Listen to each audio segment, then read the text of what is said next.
जय हिंद। तो आज पढ़ाएंगे ओम का नियम। ओम का नियम पढ़ाने से पहले हम ओम के हर एक चीज़ों को बतलाने हैं। सबसे पहले बतलाएंगे ओम किसका नाम था। तो ओम एक संकेत नाम है। इनका नाम पूरा नाम था जॉर्ज साइमन ओम, जो जर्मनी के रहने वाले थे।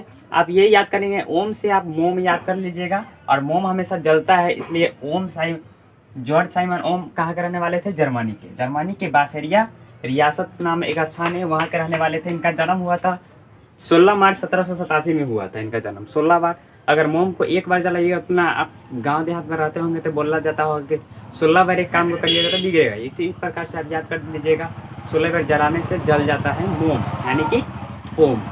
तो ओम का जन्म जर्मनी में हुआ था 16 मार्च 1887 में। और इस ओम के नियम में हमको बहुत चीज़ों की आवश्यकता होगी, जैसे कि बोल्ट का हम दूसरा नाम विभव भी बोल सकते हैं। कि जब हम किसी करंट को ले जाते हैं किसी तार के सहारे, तो यहाँ से यहाँ का वोल्टेज जब नापेंगे, जहाँ से लाइट जा रहा है वहाँ का वोल्टेज नापेंगे, वहाँ ज़्यादा रहता है। लेकिन आप लास्ट एंगल से सबसे लास्ट कोर पर देखेंगे तो उसका एंगल बहुत कम जाता है। अगर यहाँ से तार ले जाते हैं और यहाँ मतलब जहाँ से शुरू किए हैं वहीं पे आप बॉल लटकाते हैं तो उसका वोल्टेज ज़्यादा रहेगा। और इसको 5-6 किलोमीटर दूर लेकर जाइएगा, उस बॉल को जलाइएगा तो वहाँ का वोल्टेज कम जाता है। तो इसी को कम बेसी को हम कहते हैं विभवांतर, मतलब विभव में अंतर हो गया। यहाँ का वोल्टेज बहुत ज़्यादा है, वहाँ का वोल्टेज कम है, तो इसी को कहा जाता है विभवांतर।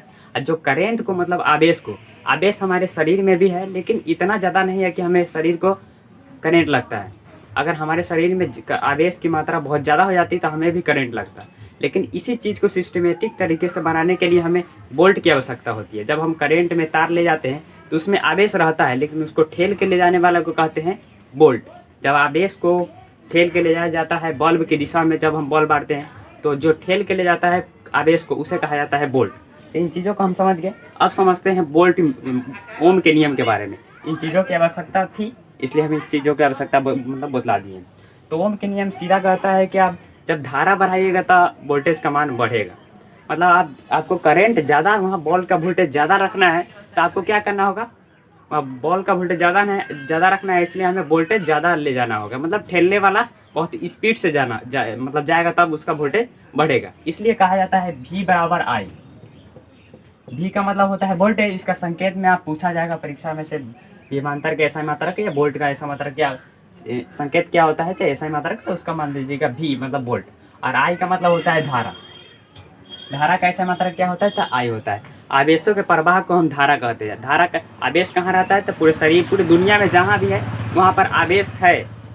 और इसी चीज़ को, इसी के प्रवाह को मतलब इसके, जब पानी का प्रवाह होता है तो एक तरह उसका प्रवाह हो जाता है। जब आवेश का प्रवाह होता है उसको हम कहते हैं धारा। तो जब हम धारा करते हैं तो आवेश का मान, जैसे जैसे आवेश बढ़ेगा वैसे वैसे धारा भी स्पीड से जाएगा। तो V बराबर डायरेक्टिव होता है I। V समानुपाती होता है I, मतलब वोल्टेज बढ़ेगा तो लाइट भी बढ़ जाएगा। अगर वोल्टेज आप बढ़ाएंगे तो लाइट भी बढ़ जाएगा, जो 3 डायमेंशनल में आप देख रहे हैं इसको। और जब हम समानुपाती को हटाते हैं V का मान, तो रेजिस्टेंस आ जाता है, मतलब प्रतिरोध। बीच में जब हम बहुत दूर तक मारेंगे तो उसमें एक रुकावट भी होगा। बीच में जब रुकावट आएगा, इसलिए तो वोल्टेज वहाँ का कम जाता है। जब हम बॉल यहाँ से जलाते हैं तो कुछ मतलब कि बीच में जब यहाँ से कुछ सामान जाता है तो बीच में थोड़ा थोड़ा कुछ ना कुछ वहाँ से घट जाता है, टूट फूट जाता है, इसके कारण वो ख़त्म हो जाता है। इसलिए वहाँ तक उतना सामान नहीं जा पाता है। इसलिए वोल्टेज जब यहाँ से ले जाया जाता है तब आसपास में तारों का भी तो कोई कैपेसिटी है, वो नहीं खाएगा तो कैसे बढ़ेगा। इसलिए पूरा रेजिस्टेंस उसको रुकावट कर लेता है, उसका तार। इसलिए समानुपाती हो जाता है, मतलब बराबर हो जाता है रेजिस्टेंस के समान, मतलब V समानुपाती IR, मतलब वोल्टेज के बराबर होता है IR। तो इस चीज़ को ओम साहब ने बतलाए थे।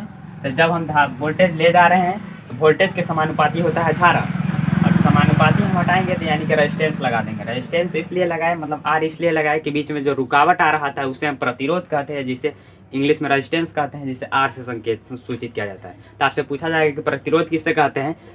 जब किसी चालक तार से विद्युत धारा प्रवाहित की जाती है तो जो रुकावट रास्ते में आता है उस चीज़ को कहा जाता है प्रतिरोध। तो इस चीज़ को बतलाए थे जॉर्ज साइमन ओम, इसलिए इसको रेजिस्टेंस का ऐसा ही मात्रक ओम होता है। पूरा नियम एक प्रतिरोध पर ही आधारित था, इसलिए प्रतिरोध का ऐसा ही मात्रक ओम होता है। आप 3 डायमेंशनल भी देख सकते हैं। तो आज के लिए इतना है, तब तक के लिए जय हिंद। कल के वीडियो हम इसके बारे में, ऑब्जेक्टिव के बारे में बतलाएंगे क्या क्या चीज़ आपको याद है।